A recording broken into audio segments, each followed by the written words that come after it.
Hello, everybody. Welcome to the Crypto Safety 101 with Market Mastery. So what we're going to be covering in this mini course is separating your public identity and email addresses, avoiding scams and imposters, securing with strong passwords, two-factor authentication and paper recording sensitive information, securing your cryptocurrency in hot and cold wallets, hardware wallets, private keys and your seed phrase, and standard safe security practices as a bit of a recap of everything we've gone through. So let's get into it.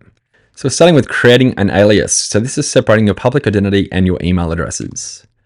So one of the first steps in securing your cryptocurrency and staying safe is by not connecting your true identity to your activity.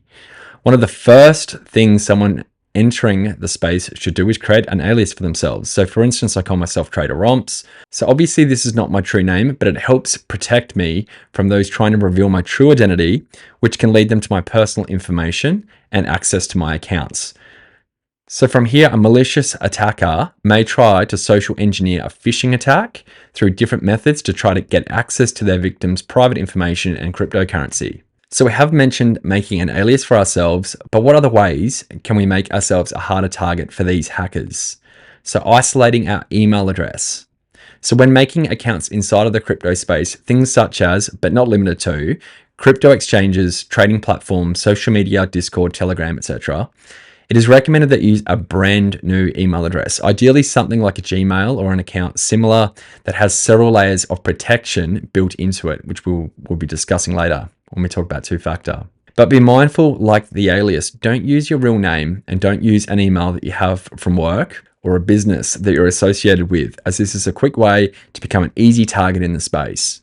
So for example, anything but your name, so not using your real name, at anywhere you don't work or anywhere you're not associated with .com is a good start to a good email. Don't be using your name, don't be using at the business that you're working with or the company you work for, because straight away they're collecting that information. So anything but that would be a good email. So you can see from some of these pictures, the 4 steps of social engineering. It's a type of hack, is they gather information, they infiltrate you, they exploit you, and then they'll just disappear and vanish once they've taken your money or access to inside of your account or your crypto wallets. So avoiding scams and imposters, treat everything with high suspicion.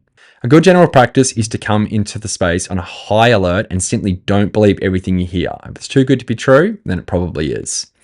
If people are randomly contacting you, telling you they'll give you free money or trying to get you to do something, they have an alternative motive and you'll come out the loser.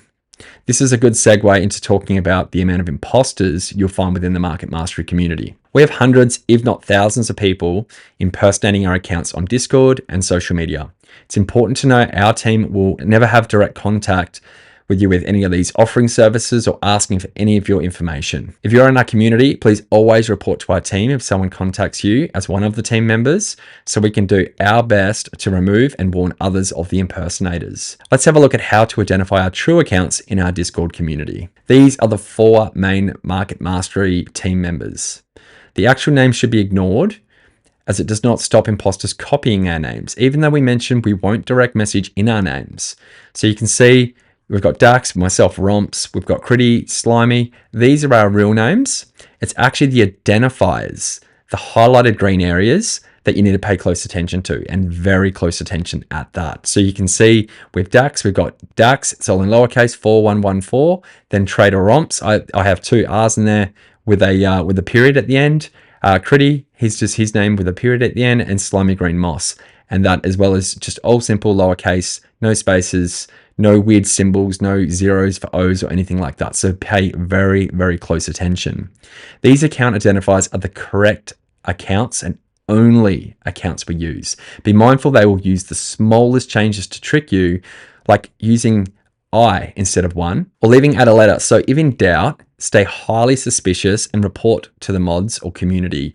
Do not interact with them, as we will not be randomly messaging you ever, period. Okay, so what that means is if you see any of these accounts, even if it is us messaging and you're still unsure, and again, we're not going to randomly message, but if we have been messaging you and all of a sudden you're a little bit sus on it, don't believe it's us. We're not going to be upset if you jump into the Discord community and, even report us. We'd rather you be safe than sorry. And just as I was putting the safety course together, a member in our community pointed out this scammer impersonating me.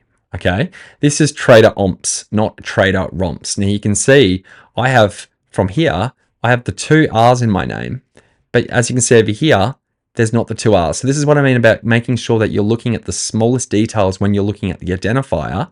And again, making sure that if in doubt, completely just ignore it. So watch out for these TraderRomps impersonators. Another common scam, and this also goes for scams outside of cryptocurrency. So here's another little bit of information to take home for free. Email and text message scams. When you receive an email or text telling you they need information or want you to click on a link, it may look identical to the actual branding, the exchange or service. This is attackers being creative and trying to phish you into giving information such as your private keys or passwords, granting access to your account via an identical replicate website that will record your login details, or asking for things like private keys so they can access your wallets, and obviously then they'll drain them. Let's look at an example of an email I received at some point. And what do we look for? And what are common practices to avoid getting caught in these malicious nets? This is a fake email that looks like Coinbase.com, one of the large crypto exchanges. The email has been imposed to say it's from Coinbase. However, under further investigation, the sender email is actually a Yahoo Japanese account. You can see in the highlighted yellow area up through here. Coinbase would only send me emails from an account with an @coinbase.com prefix. Okay, so generally you'll see the second part of the email shouldn't be a random thing like this person here up in the yellow, who's this random name at yahoo.co.jp. This should be from a coinbase.com, meaning the email has been sent out of the server they own, where the website and where the exchange is being hosted on. Clearly, in this case, it was a phishing website attack where they wanted me to put my username and password in a replicated site that looked like Coinbase. Most of the good exchanges as well will actually have what's known as a whitelist. It can be a little bit hard to find, but if you look through their documentation, you're able to find where they only send from a certain say Binance.com or Bybit.com. Well, they might have a slight change in the server that's being sent from, but at least you can go on the website and you can double check. If I did click view withdrawal, in this case, they were telling me that there was a withdrawal of $2,412.10. And if I did click on it, which I would never do, by the way, and even in this example, I didn't click on it, I was able to just right click and copy the link. And when I did share this link in here, I also took out a few letters and numbers just so nobody accidentally tries to copy it. But you can see it's being sent from iserver.com when you click on the link. It's not going to coinbase.com. Then it's got a subdomain, recambioscampos.com, which already sounds very sus, followed by this large long string of numbers through here. And in this area, it actually had my email address. Why? Because then they could collect my information and inside a database know that that's the person that we sent that email to. So they're connecting me up through data, they're following me, and now they have my username and password, which they can log in, they can lock me out, and they can take my cryptocurrency out of it. This leads me on to the next common practice that also applies to text messages received trying to phish you. The first common practice that I do every time I get an email, even if it's legit, is I simply do not click on the link. If I were using PayPal, for instance, I would close the email, open a browser, and go directly to paypal.com and log in. Then I would look for notifications within the actual site. So you'll see like a little red dot or something similar within inside it. And if there's nothing there, then I'm simply going to move on to the next step. Ignore it. Simply ignore it. If it's really important, I'll find out in the days and weeks ahead and be able to take action. However, so far, doing this, nothing has ever come back up. So it's simply scammers all the time. Ignore their emails, block their email, and as a security measure, go back through your emails and accounts and add extra layers of security for comfort, such as better password and 2FA, which we'll discuss now. Securing your accounts and private and sensitive information. Let's start with a good password. A good password with just letters or numbers can be brute forced with a piece of software in seconds using a moderately powerful setup. However, when you start adding in numbers, letters, symbols, and more characters, the likelihood of traditional brute forcing attacks being successful drops exponentially. Also, don't go using personal information, people's names, pets' names, birthdays, anniversaries, date of births, these are always checked first before using a brute force attack. So they've already collected information on you. They already might know when your birthday is, that sort of thing. They're going to try them before they go get some, before they go grab a piece of software to try and brute force into it. Also, one more thing to note, don't use the same password on your emails, exchanges, socials, etc. as one key that opens all locks. It's a terrible key.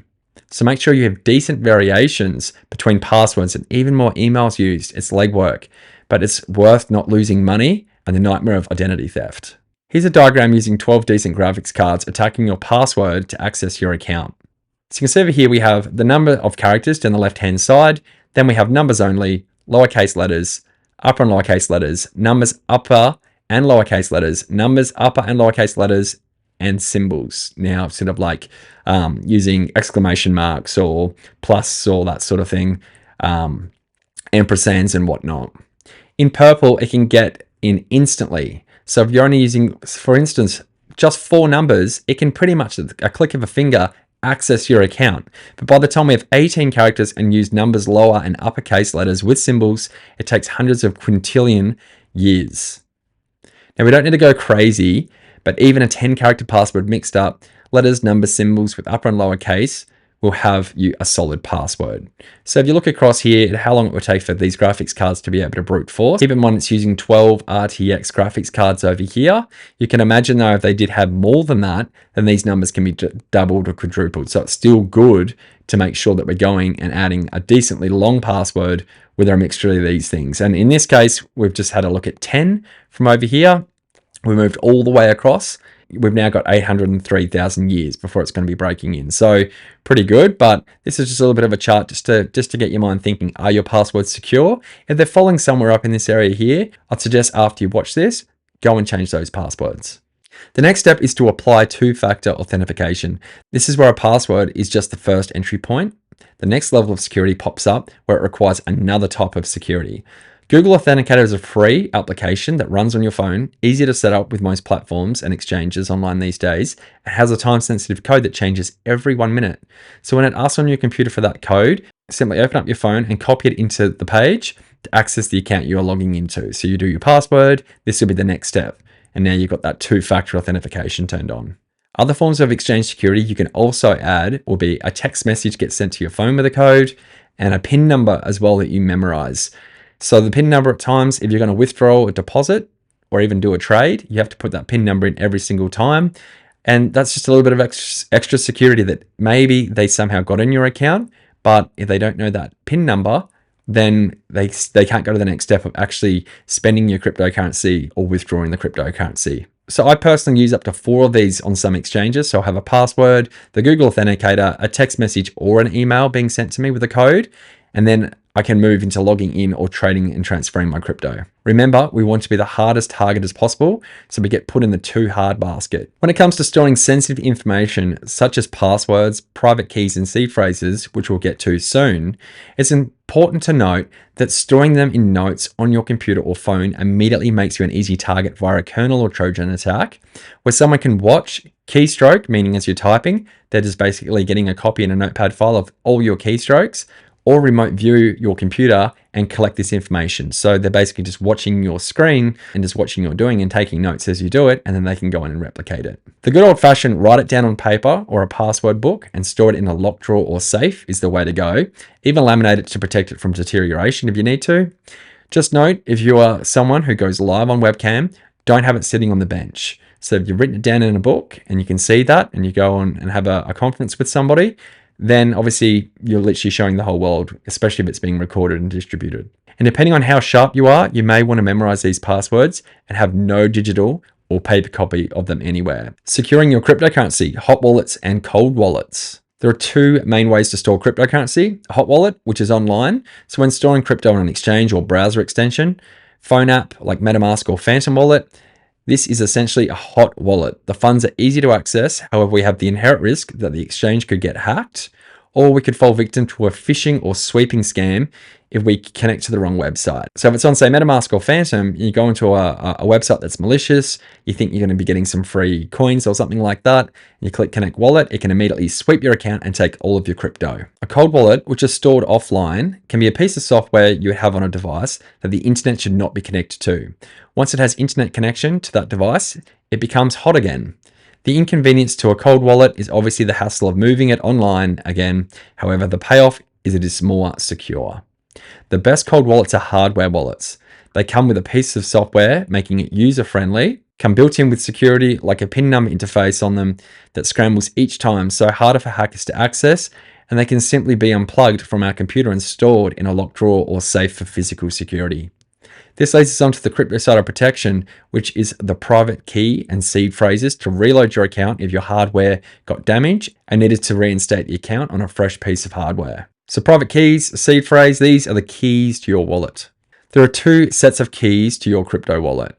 The public key, which interacts with others and applications, exchanges, etc. This set is designed to be shared. The private key, under no circumstances is this ever to be shared and should be treated like the way you would secure a password. If you're using an exchange, the exchange handles these keys. You never need to see them unless using an API to create keys to plug into terminals and other things that will access your crypto. But the old saying is not your keys, not your cheese. So remember, while we hot store our crypto on an exchange, it's not ours until we have full control over the keys.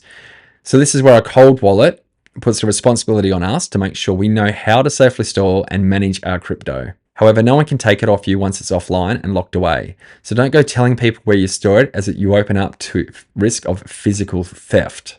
Hide it and lock it away. The seed phrase is generated when you make a wallet. This protects you if you have a hardware failure on a device, you have the crypto stored on it. The phrase will be up to 24 randomly generated words in a certain order, and when reinstated, the wallet on a new device, you will be randomly asked the 24 words, not in order, to reinstate the wallet. And then there's a scrambled PIN and other security 2FA your device has on it, will be asked before accessing the account again. So with the scrambled PIN, how that works is the piece of hardware will come up with sort of similar to a mobile phone, but instead of it just being 1, 2, 3, 4, 5, 6, 7, 8, 9, it'll swap those numbers around. This seed phrase, along with the private key, should only ever be written and stored under lock and key with no one knowing where it is. I would even go as far as memorizing 1 or 2 of the words, leaving it blank when you write it down on paper, as an even extra layer of security, but depending on your memory, that's up for you to decide. Standard safe practices, and here's a bit of a recap of what we've covered. So create an alias. So no nicknames that people know of you in real life. Use passwords with a mixture of upper and lowercase letters, numbers and symbols. The longer, the better. Use a separate email without any personal connection, ideally something with good 2FA features to protect you from brute force attacks. Store all passwords and sensitive information off device, ideally on paper or memorized. If on paper, keep out of sight of others. Treat everyone online like they are scamming, wanting to take your money, even emails and text messages that look legitimate. Never click on random links via email, text message, or around the internet. If it's too good to be true, it probably is. Keep your browser's computer operating system hardware router up to date. Use a strong Wi-Fi connection like a WPA3, or if you're watching this later down the track and they have something even better, be using that. With, again, a solid password, as mentioned in this guide, separate from any passwords you use online. Or if they somehow get your password for your Wi-Fi and it's the same as your own exchange or your email accounts, then it's an easy way to get into those accounts. Keep your browser, your computer operating system, hardware router up to date. So any firmware updates, make sure you're staying on top of it, because a lot of the time they are security updates as vulnerabilities form within inside hardware and software. Don't access your accounts or personal information on unsecured networks such as coffee shops or hotels. Don't just assume they're secure. You could be inside something called a man-in-the-middle attack, where all the data and all the traffic of your internet's going through your device, through somebody else, and receiving back onto the other end. So they're in the middle collecting all of that data. If you must, use a VPN. Ideally, use a VPN from your region in case of region blocks. So what I mean is some exchanges, some areas around the world, they will have already blocked it, or they've only whitelisted the area you're always logging into. So if you are overseas, still just be using a VPN from your country or even your state that you're in. So good at VPNs like ExpressVPN, for instance, that will actually allow you to pick, if you're in Australia, if you're in Melbourne or Sydney, you can use one of their servers and it will think you're inside Sydney, but it's separating you and your location and your identity, and it's just putting it through that server first before it's going through any other relay. Store your crypto through a trusted hardware wallet brand like Trezor or Ledger. Keep firmware up to date and learn how to use the device for storing, sending, and receiving to remove the potential of human error. Never ever share your private key or seed phrases. These are even more important to protect than your traditional password. Surround yourself with trustworthy people who are willing to help and support you. So this was the Crypto Safety 101 course. So hopefully you've got a lot out of it. You can stay more safe on the internet and keep your crypto nice and secure. Thanks for watching.